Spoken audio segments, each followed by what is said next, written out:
good afternoon. Welcome back. I'd like to welcome and introduce Dr. Robert Murphy, Executive Director of the Havey Institute for Global Health and the John Philip Bair Professor of Infectious Diseases here at Northwestern's Feinberg School of Medicine, who answers your COVID questions and addresses the latest COVID news every Tuesday and Thursday here on the Havey Institute for Global Health's Facebook page.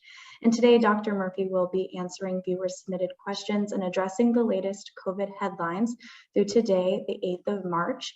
And we invite you to continue to submit your questions to us, both via Facebook at NU Institute for Global Health or via email at globalhealthinstitute@northwestern.edu.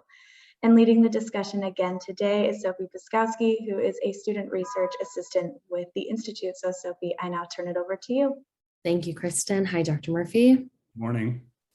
Now for some updated COVID statistics. In the United States, we have a 7-day average of about 43,000 positive cases. And yesterday, unfortunately, we saw a tiny bit of a spike with close to 70,000 positive new COVID cases. This could just be a fluke from the weekend, being that they weren't being recorded as much.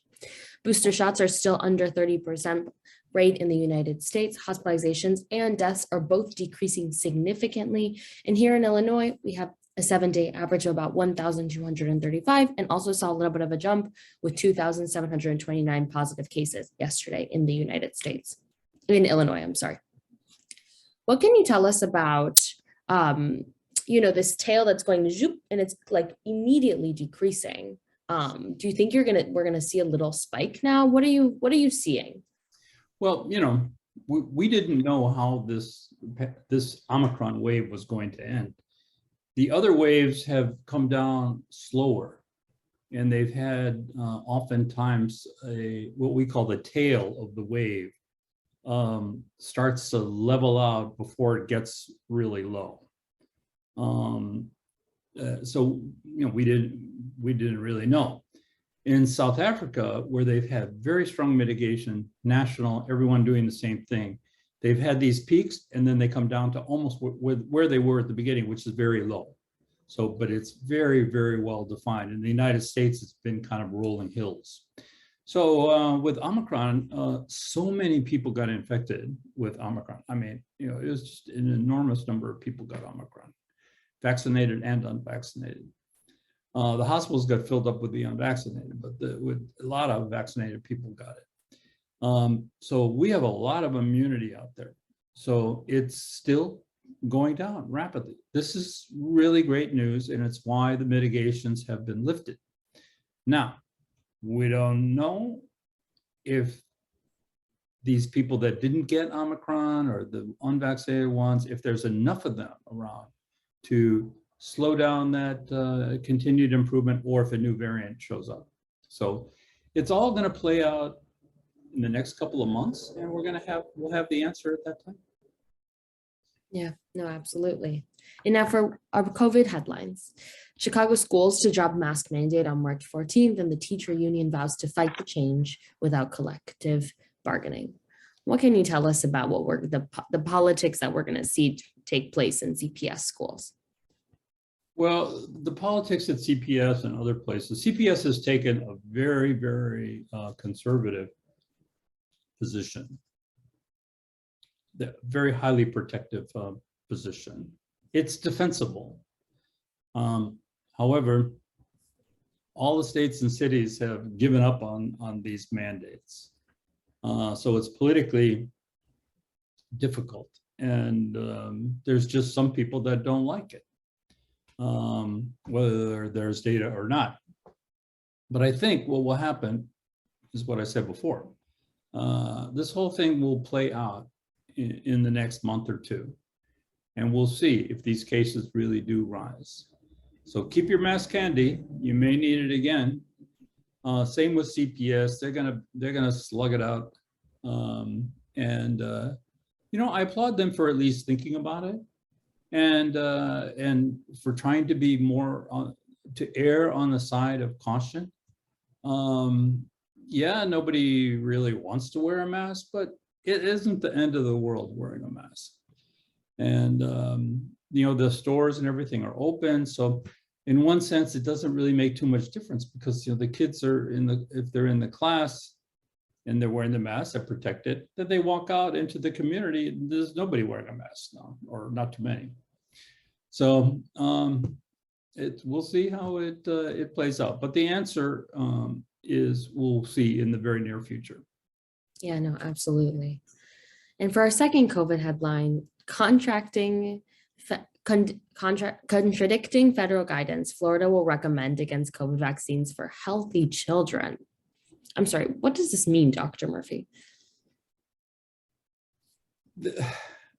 What Florida has decided to just pick what data they believe in and what they don't believe in, and they've politicized the whole thing. And it's decisions like this at the state and city level that have caused all the disparities in COVID response around the country. And as a result, the United States has the most number of cases. It has the largest number of deaths. Even on a per capita basis, it's very high among our peer countries, one of the highest. Basically, we've done very poorly with the COVID response compared to everybody else that we want to be compared to, with the resources that we have. And it's this kind of activity, which is really pandering to a political base that is bad for your health. It's just bad for your health. The reason why kids should get vaccinated is like why they get vaccinated for everything else. They get sick. They may not end up in the hospital, but actually quite a few of them do. And now COVID is killing more people than influenza, more kids than influenza. So should we stop? With this line of thinking, they should just stop. They should stop all the vaccines. Yeah, you'll see what happened in California with all the measles. So when people stopped taking the measles vaccine, they had 14 outbreaks in 1 year. COVID is almost as contagious as measles. It's more contagious than influenza. And besides protecting the children then go home. They live with the family. Somebody in the family may be immunocompromised, may be pregnant, may be older, have underlying disease or something, may be at risk for having a rough COVID clinical course. That's the problem. Right. So with this kind of policy, basically it's throwing grandma under the bus. Too bad, grandma. You've lived a long life. Now you're going to be at risk for the kid bringing something back. It's really very, it's just very unfortunate. And it's why the system as it's set up here in the United States for public health did not work very well for this. I mean, there's a whole complex reasoning behind why this didn't work and why it became so political, but it is what it is, and we have to live with it and move forward. But this is not the way to do it. Yeah, understandably. Now for our first COVID question. My doctor has indicated he has no guidance on a second booster. I have had half of a lung removal last August, and I am otherwise generally healthy, and I have recovered well. My first booster was in early September. I am concerned about everyone unmasking the potential of risk to my health. Is it really safe to not boost? I did have COVID after Christmas with no symptoms. There is no guidance about a second booster because there is no guidance. They haven't decided whether or not a second booster is worth it at this particular point. There's only a few countries that have approved a second booster: Israel and Sweden, and I think South Korea in some population. So the data are plus minus at this particular point. But it brings up a couple good issues. One is you can't just vaccinate your way out of this. That's not gonna, you just can't just keep giving the same vaccine over and over again. You either need a better vaccine and you need the other ways to control the virus. We have Paxlovid now. That's an oral treatment. This person should be very well aware of that, because if they are at high risk because they've got some kind of lung disease, and we don't know how old this person is. So if they get sick, they should take Paxlovid. It's a pill, 3 pills twice a day for 5 days, 90% reduction in severe illness. I mean, it works as good as, better than the vaccines now. So we have that. We have the monoclonal antibodies. Some of them still work. We have Evusheld for super high-risk people. This person would not be eligible for that. That's the injection that some people take, especially people who have got cancer, hematologic malignancies. There's other things that you can do besides just doing another booster. So, but that's why there is no guidance, because nobody, the powers that be are not convinced that just continuing to boost with the current vaccines is worth it. Right, absolutely. And now for our second COVID question. This individual has been reading that COVID vaccine effectiveness dropped significantly after the first month of full immunization. Does it still protect against hospitalization and deaths? If so, by how much? Yeah, so the current vaccines against Omicron and the newer variants doesn't work as well preventing infection. They work really well against preventing severe disease. That means going in the hospital, dying of this. So there's still a big difference for severe disease versus just getting the disease. The antibody levels drop off very quickly. This is common with coronaviruses in general. So that part of the immune system, which protects you from getting the disease, really drops significantly. And that's why so many people who had been vaccinated got Omicron during the last wave. So it's all about immunity, and having your 2 vaccines and boosted really helps against severe disease. However, if you look in the hospitals, they're filled with unvaccinated people and people at very high risk who have been vaccinated. So, you know, older people, people with underlying heart or lung disease or some immunologic condition, they're the ones at risk, and you can still die from COVID, even if you've done all these things. So again, like we just said with the last question, keep that Paxlovid handy or know where to get it. You know, cases are down now, so there's apparently a big improvement in the supply. And Pfizer, the manufacturer of that drug, has, you know, they're continuing to increase the manufacturing capacity of that drug, which is supposedly now available in many pharmacies. Right, absolutely. And now for our third COVID question. Will kids ages 5 through 11 be eligible for 3rd dose anytime soon? This is a separate question than so will kids age 5 to 11 be eligible for a 3rd dose anytime soon? Well, that is being looked at. And I've read some reports that saying they're close to getting it a 3rd dose approved in kids. It will help a little bit more, but that has not happened yet. And so they're waiting for more data to come in. And with kids, of course, are always, you know, there's always a trade-off. Is it more toxic if they give the dose? Maybe they should give the dose later than 5 months after the 2nd dose. Maybe they should split the first 2 doses apart further now that there's no, you know, big peak of the pandemic. Find some safer ways to give it. But let's face it, you know, there have been over 10 billion doses of vaccine given out in the world. And it's just, you know, hundreds of millions given in the United States. And it's as safe as really any other vaccine that we take. And we don't see anybody arguing about not taking all the other vaccines that we take. If we didn't take these vaccines, we'd be like, we'd go back, you know, centuries in terms of the diseases that we would get and die from. So it remains to be seen. And I think it's likely to be approved, but not sure when and not sure what the strategy, the actual scheduling will be. Right. And then with this follow-up question, Dr. Murphy, this individual has his 10-year-old son, and they want to understand what activities are safe to do with the effectiveness of the vaccine. Like, for example, this son has asthma, IBS, ADHD, and is slightly overweight. Should he be learning virtually? The son is high risk. So the thing with kids though is, their immune systems are really tough. And,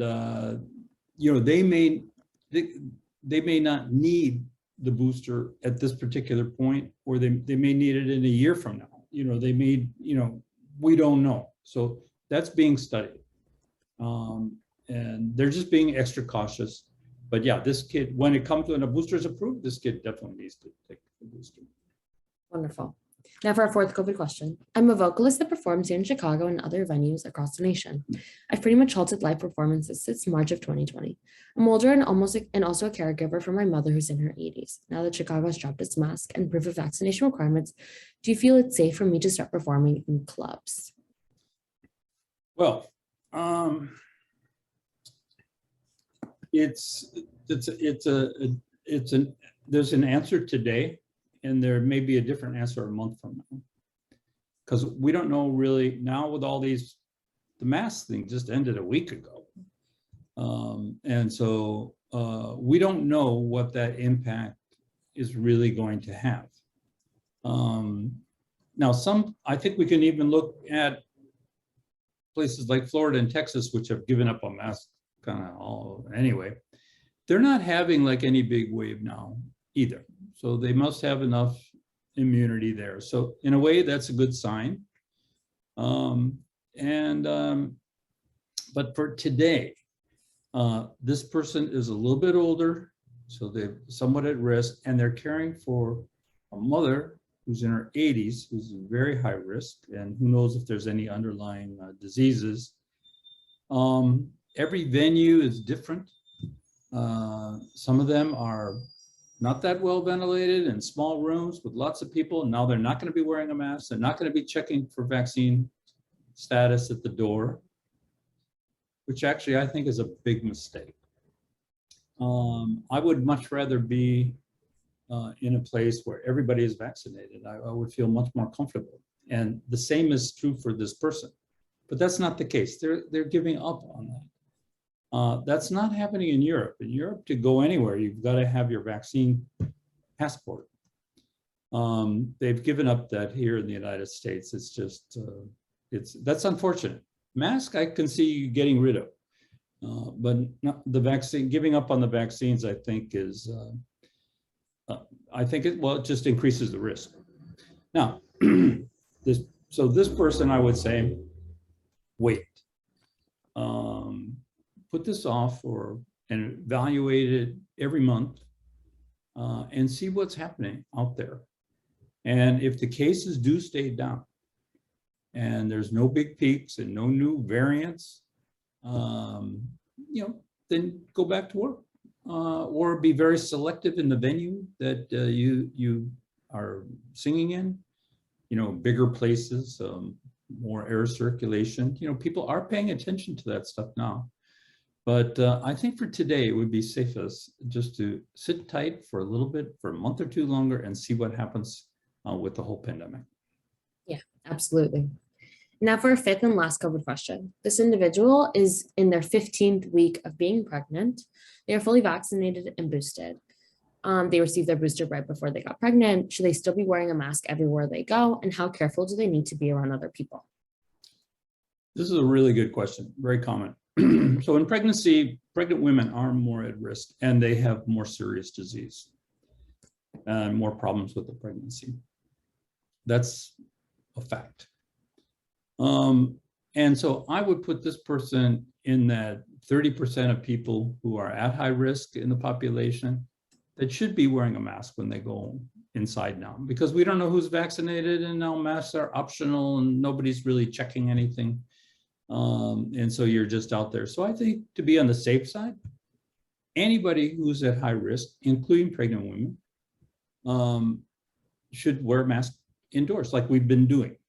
Nothing more than that, no big deal. I mean, I've been out in the public, in the stores, some people wearing a mask, some people not wearing a mask. Here at least, I think the people are respectful. I haven't seen any disrespect. I haven't noticed it, and I have been in grocery stores and, other stores and stuff like that. Restaurants, people that are wearing a mask, especially a lot of the employees are still wearing masks. I haven't seen any kind of negative interaction, and that's the way it should be. Let people do what they feel most comfortable. You think this person's at risk, or you're at risk, some kind of risk.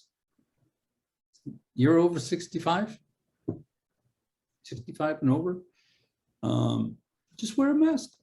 Right. Just like you were doing before. That will protect you significantly.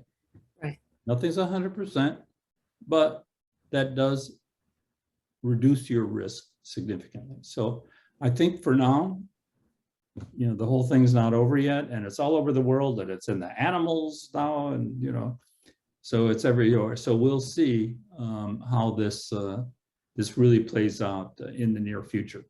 As I've said from the beginning, all pandemics end, and let's hope this one goes away soon, but give it a little time. We've only stopped all these mitigations for just a little over a week. So we'll see how this plays out. Yeah, absolutely. Those were all of our COVID questions for today. Thank you, Dr. Murphy. Thank you.